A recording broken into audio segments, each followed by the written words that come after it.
হযরত সুলতান ইব্রাহিম বিন Adham আলাইহির রাহমা, তেনার তওবার ঘটনাটা। তিনি একজন বাদশা ছিলেন, বাদশার সন্তান ছিলেন, প্রিন্স।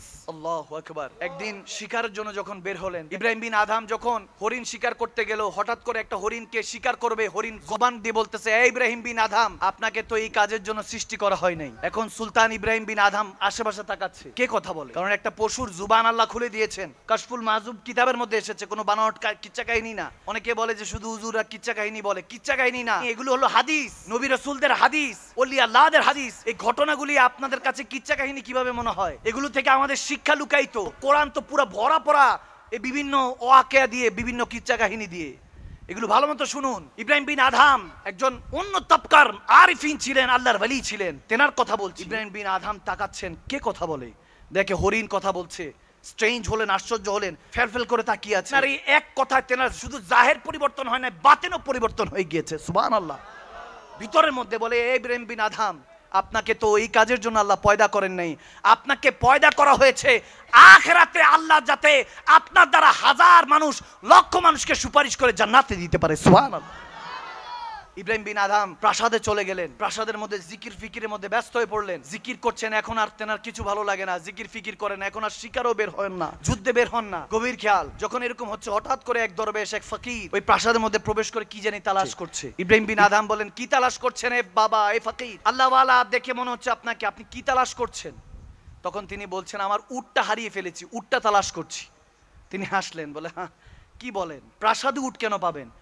আপনি যদি উট খুঁজতে হয়, আপনি জঙ্গলে খুঁজেন, মরুভূমিতে খুঁজেন, কোথায় হারিয়েছে সেখানে, প্রাসাদে কেন আসবে?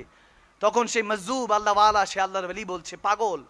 তিনি বলছে, এই ইব্রাহিম বিন আদহাম, তাহলে তুমি প্রাসাদে বসে সেই মহান রবকে কিভাবে খুঁজতেছো? সুবহানাল্লাহ। এত আস্তে কেন, জোরে বলো। সেই মহান রবকে তুমি প্রাসাদে খুঁজছো। তার কথা শোনার সাথে ইব্রাহিম বিন আদহাম চেঞ্জ হয়ে বলতেছে, ঠিকই তো বলেছেন। তিনি সাথে সাথে একটা ওই সময়কার জুব্বা, ছালার বস্তার মতো এটা পরে পাগল ভেসে নেমে গেলেন। দরিয়াদার দরিয়া শুধু ঘুরছেন। মক্কায় গেলেন, মুআজ্জামাতে হজ করলেন, মদিনায় গেলেন, ওখানের মধ্যে হজ করে, জিয়ারত করে, মদিনাতুল মুনাওয়ারা জিয়ারত করে ঘুরতেছেন, ঘুরতেছেন। এখানের মধ্যে এসেছে যে আবু সুফিয়ান আনসারী রাদিয়াল্লাহু তাআলা আলাইহি রাহমা, অনেক বড় একজন আল্লাহর ওলি, তেনার কাছেও গিয়েছেন, সোহবত নিয়েছেন। ওলি আল্লাহদের সোহবত এখন আমরা ভুলে গিয়েছি, আল্লাহ ওয়ালাদের সোহবত ভুলে গিয়েছি। এজন্য আমাদের জাহের বাতেন কোনোটাই পরিবর্তন হচ্ছে না। মাহফিল করি, রাত গেই বাদ গেই, রাতও শেষ, কথাও শেষ, এখান থেকে উঠার পর ফজরও অনেকে পড়বে না। আফসোসের বিষয়, আপনি মেহফিলটা থেকে যদি ওই ফজর পর্যন্ত আপনি কাজা করে দেন, তাহলে এই মেহফিল থেকে আপনি কি পাবেন? কি হেদায়েত আপনার জন্য হাসিল হলো? শুধু টাকা পয়সাই খরচ করে গেলেন, কিচ্ছু পাবেন না। আর যদি আজকে থেকে মনে মনে অন্তত নিয়ত করেন, ইয়া রাসূলুল্লাহ, ইয়া হাবিবাল্লাহ, আপনার মিলাদুন নবীতে আল্লাহ তুমি সাক্ষী দেখো, হাজার জনগণ বসে আছে, যার কথা, যার শ্রবণ, যার এই যে পিন ড্রপ সাইলেন্ট, যারা এখন মনোযোগ দিয়ে শুনছেন, এই মনোযোগ যার অন্তরে গিয়ে কোরআনের কথাগুলি লাগছে, যার অন্তরে গিয়ে হাদিসের কথাগুলি লাগছে, তার উসিলায় ওয়াদা করলাম আল্লাহ আজকে থেকে পরিবর্তন হয়ে যাব। কসম করে বলছি, সে রব্বুল ইজ্জত আপনার জন্য দরজা খুলে দিবে যদি ওয়াদা করে উঠতে পারেন। ওলি আল্লাহদের সোহবত নেন, আল্লাহ ওয়ালাদের সোহবত নেন, শায়খ তরিকতদের কাছে যান, ওলি আল্লাহদের কাছে যান, গিয়ে বলেন আমি সেই মালিকের হতে চাই যে মালিক আমাকে এখনো ভুলে নাই, যিনি আমার হেফাজত করেছেন, খেয়াল রেখেছেন, তেনার হতে চাই। একজন আল্লাহ ওয়ালার কাছে যান, বায়াত হন, তেনার কাছে গিয়ে মুরিদ হয়ে তেনার সঙ্গ জ্ঞাপন করেন, তখন দেখবেন দুনিয়াটা আপনার জন্য আবাদ হয়ে যাবে। হযরত খাজা আমানুদ্দিন চিশতি আজমিরি সঞ্জিরি, যে হিন্দুস্তানের মধ্যে আজমির শরীফে খাজা আমানুদ্দিন চিশতি, যিনি 90 লক্ষ বেদিনকে কলমা পড়িয়ে মুসলমান করেছেন, 18 বছর তিনি তেনার শেখের কাছে তিনি বায়াত করে 18 বছর খেদমত করেছেন। ওসমান হারুনি তেনার কাছে 18 বছর খেদমত করেছেন। এরপর যখন নেমেছেন, জুবান দিয়ে বলতে দেরি নাই, 90 লক্ষ কালমা পড়ে মুসলমান হয়েছে। সুবহানাল্লাহ। সেই জামানাগুলি পার হয়ে গিয়েছে, এখন একজন কলমা পড়তে খবর হয়ে যায় মুসলমান, কিন্তু আপনি লেবাসে ভিতরগত না, আপনার ভিতরে মুমিন হতে হবে, মুসলমান হতে হবে। লেবাস পরে মুসলমান, একজন হিন্দু এই দাড়ি টুপি লাগাইলে মুসলমান হয়ে যাবে না, মুমিন হয়ে যাবে না। আপনাকে ওই কলমার নূর আপনার ভিতর প্রবেশ করতে হবে। যখন এইভাবে ইব্রাহিম বিন আদহাম বালখের, তিনি বাদশাহ ছিলেন, বাদশা থাকতে পারতেন।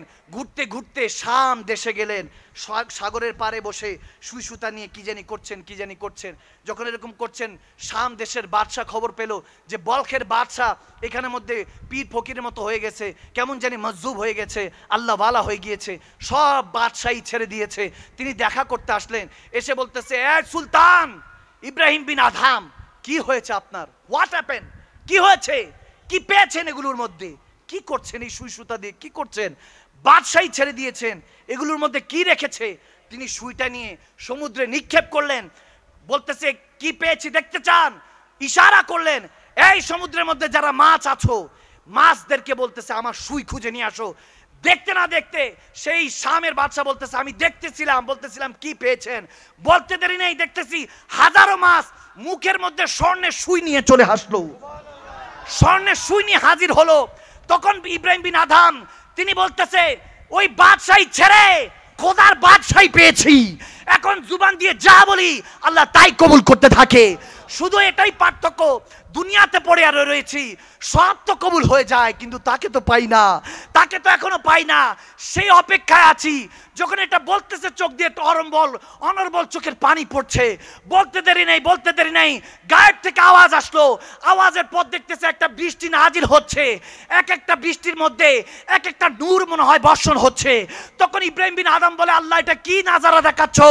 তখন বলে রব্বুল আলামিন গায়েব থেকে আওয়াজ করে বলতেছে, এই ইব্রাহিম বিন আদম, এ আমার আশেক, আমার বান্দা, আমার পাগল, আমার নবীর উম্মত, এ দিওয়ানা মাস্তানা হয়ে গিয়েছেন, শুনেন, এই সমস্ত বৃষ্টি এগুলো বৃষ্টি নয়, ওই সমস্ত আশেকদের বান্দাদের পানি যারা আমি আল্লাহর খৌফে জিনা করার আগে ফিরে এসেছে, সেই সমস্ত আশেকদের চোখের পানি আজকে বর্ষণ হয়েছে, তাদের মধ্যে আপনাকে আজকে লিস্টিভুক্ত করে নিলাম। সুবহানাল্লাহ।